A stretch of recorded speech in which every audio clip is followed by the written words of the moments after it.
Well, hello, folks. This is the Crypto Lunatic, and I'm testing YouTube for the first time live just to see what it's all about and to see if the algorithm gives me any viewers whatsoever. So, this is also an experiment, it's a social experiment. Is YouTube, will it look after people that are starting from absolute scratch? Which I'm doing. And part of the reason that I'm doing this is because I get to, in my role, to assess people who are looking for funding in their startups. And part of the thing that funders will always want to know is how big is your community?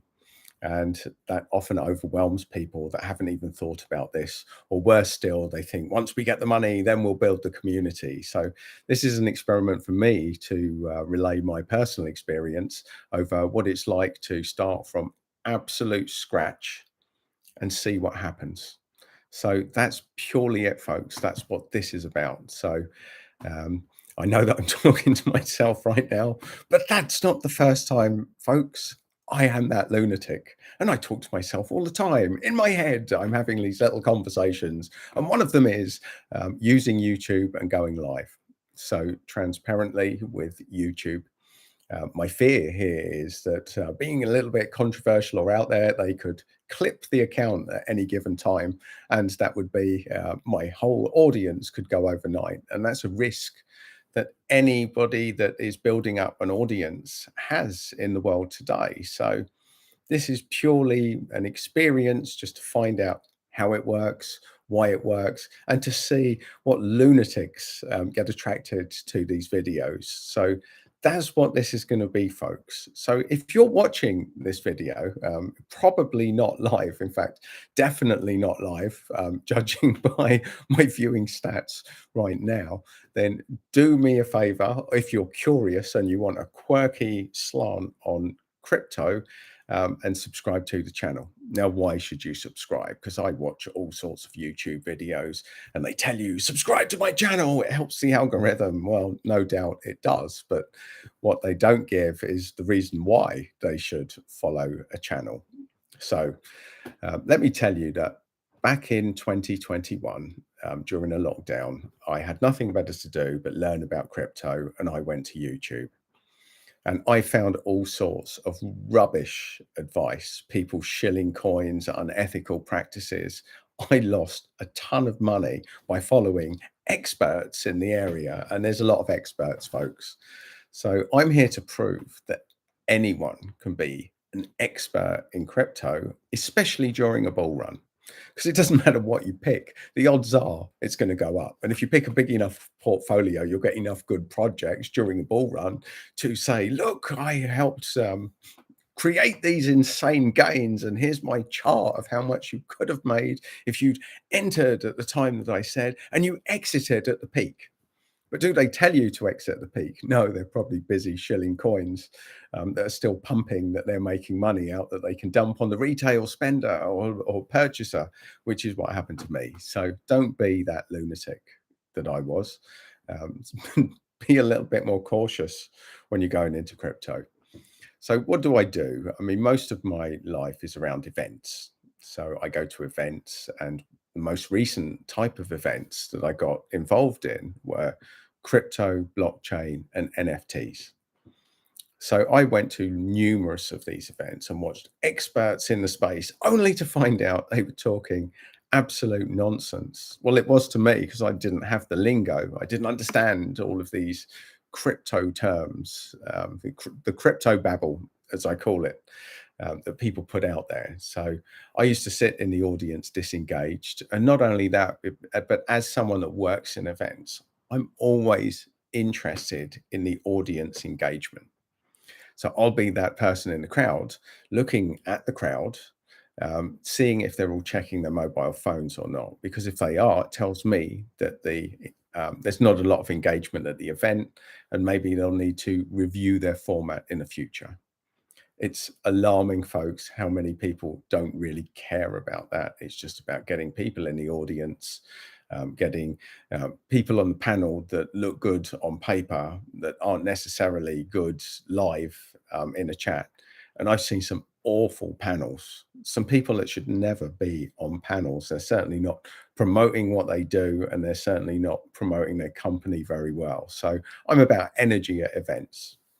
And I don't really like the world of online events because it's not as personal, and I'm a little bit old school. So that's me.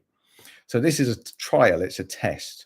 Can anybody just start a channel on YouTube and make it go viral without investing anything in it except a bit of time and using the YouTube live facility? So there you go, folks.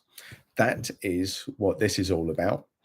I'm going to be testing YouTube. I'm going to be testing things. And also, I'm going to be saving you a lot of time because if you're new to the crypto space, especially, that's who I'm here for. People from outside of the world of crypto. But I shall also be looking for people to help me to work out how to get the most out of YouTube. I see some great presentations and all slides in the background, and I don't know how to do any of that yet. So it's going to be all about me just chatting to you in the short term until I work out how to use YouTube to its full potential. So I'll be looking to learn here as well. I'm here to teach, I'm here to learn. It's a two-way street. I'm definitely not an expert. All I've done is lose money in crypto so far. But I believe that we're about to kick off another bull run based on the XRP court hearing, which has been going on and on and on. It seems like forever now.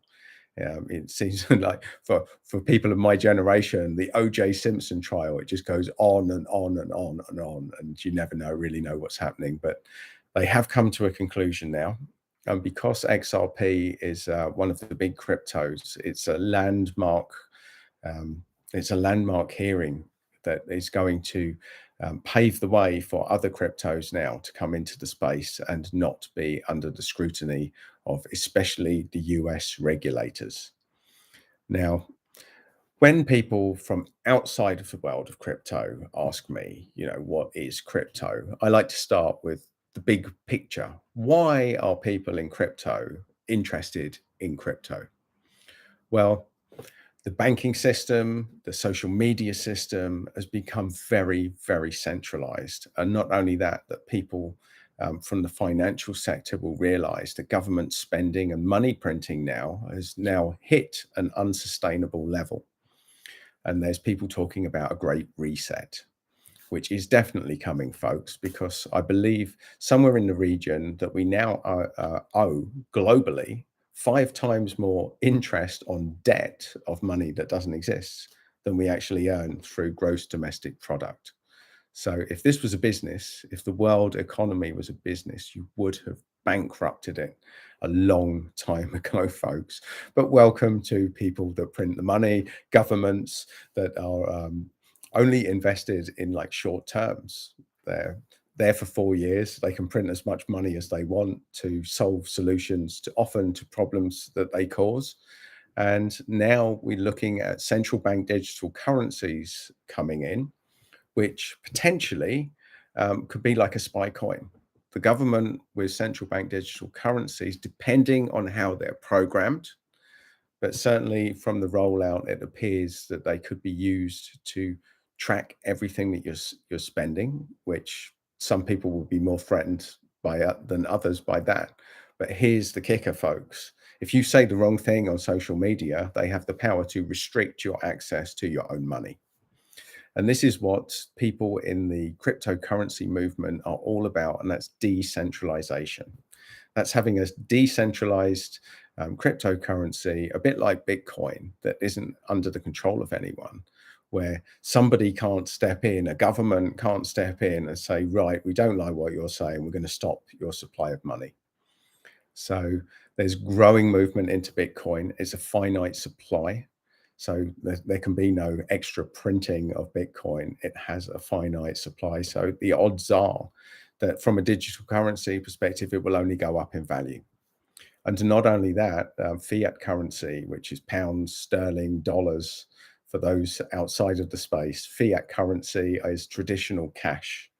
And that is going down in value. If you go in your local supermarket, especially if you live where I do in the UK, you'll realize that your spending power is going down, and it's going down quickly. So that is what's happening, folks. There's all sorts of chaos, there's all sorts of nonsense going on, and there's all sorts of ways that you could lose a lot of money if you're not aware of what the world of crypto and blockchain is all about, and if you can't get a sensible conversation. So up until I first got invited to a blockchain conference as a moderator at an event. And I said to the person organizing the event, "Why do you want me moderating it? I don't know anything about blockchain." And he laughed and said, "That's why I want you in there." So we had three experts there, somebody from a sovereign wealth fund, somebody from an angel investment network, and somebody from a SEIS fund, which is a seed enterprise investment scheme fund, where investors can put money into startups and get tax breaks. So it's a high risk, high reward potential. And so there is money to be invested in startup companies with SEIS. So I had these three experts on the stage, and I was given a list of questions by the person running the event. And I looked through them. I didn't even understand the questions, folks. So I was asking simple questions like, what is blockchain? I asked the audience how much they knew about it. And there were some people in the same boat as me. They knew nothing. And we had three different explanations of what blockchain is. And I left more confused than I went in. So that was my first dabble. And everybody that I seem to have spoken to in the interim about crypto, within about 2 minutes of talking to them, my eyes were glazing over. They were using complicated terms that I just didn't understand at all. And it was complete jargon to me, and I switched off. Now, then I saw how much cryptocurrency went up, and I just wished that I'd taken it more seriously. I wished that somebody could have explained it to me in a way that I would have understood. Now, take all of this stuff away, folks. There's a ton of scams in crypto. There's a ton of ways to lose your money there. And I'm testament to that. And it's really complicated technology to get involved in. There's software wallets, hardware wallets, storage of crypto. Is it safe? A lot of fear, a lot of ways to have your wallet hacked. If you don't understand the technology and the online security protocols. So it is a landmine. Go in. If you're new to it, and this is how I would have said to go into it first, look at it like buying lottery tickets, because the odds are that you could lose everything if you don't know what you're doing. And me, I didn't want to find out. I was on YouTube following influencers, and all they were talking about was buy this coin, buy this coin, buy this coin. And then I had a massive headache working out how exactly to buy the coin easily and simply. And then working out that in order to buy the coin, it took me sometimes weeks to register through processes where I could start trading, by which time I was in a bull market. The price that I want to go in at was here when I started the process. And by the time it was all approved, I'd missed the boat. And so that is why preparing in the world of crypto is really important. So if you're a first timer, if you're new to the space, know these two things. This is what I shall conclude this live stream with, because it's been an interesting experience so far. And this will give you an intro as to what future live streams might be about. But know this, money left in a bank right now is losing money at an alarming rate because of the rate that governments are printing it. And serious investors are looking to split their risk. Some people are buying gold, some people are buying commodities, and some people are buying cryptocurrencies like Bitcoin. So I'm not here to say do or do not on either side. I'm just here to report simply and objectively about crypto. What is it, and how do you get involved? Simply, without me shilling a load of coins with a load of vested interests, and calling out some of the more unethical practices on YouTube. So if that's for you folks, and if if you're still watching this video, then do me a favor and subscribe to the channel, and you will be notified on my random updates as we go along. So lunatics of the world, unite. We've nothing to lose but our crypto.